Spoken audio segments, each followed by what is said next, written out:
Hello everyone, I'm Monkey Feathers and welcome to my channel. If you guys are new, welcome for the first time, and if you're returning, welcome back. So today's reaction video is the very first Call of Duty. Now I believe at this point there are at least 20 games in the series, with I believe the latest at this point of recording, Modern Warfare 3. I wanted to kind of go back and see what the first trailer was like, because clearly, with there being 20 games in the series, you can assume a game a year, so it's been about 20 years since the first game was released.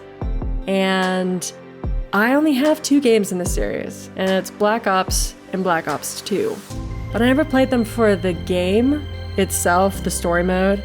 I only played them for online mode, because that was what me and one of my other friends, we thoroughly enjoyed playing.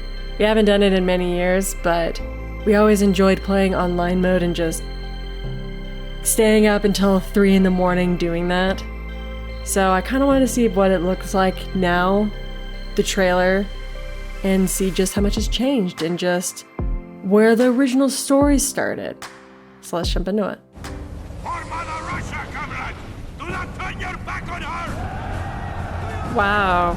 So we've already got Russia in the mix.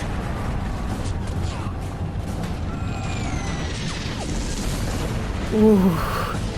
Activision, but that was quite an explosion in the war that changed the world. No one fought alone.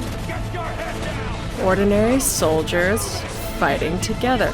Well, it's like all war though, isn't it? Where all soldiers fight together through the chaos of battle. It's very, what is it, PS2 graphics, maybe PS1 graphics, depending on which console it was released on. The most intense World War II shooter game. 24 intense missions across 4 historical campaigns. See through the eyes of Americans, British,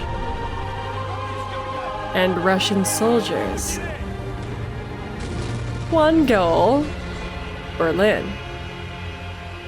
So I guess one goal is to take over Berlin.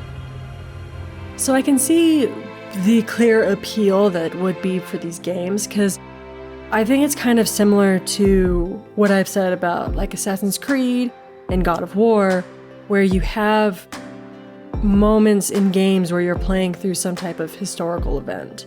And with this one being based off of, it looks like World War II, and other games based either on some type of moment in the past, or maybe some prediction of what they think the future could look like, I can see why there's appeal to it, because you get to play through moments in history.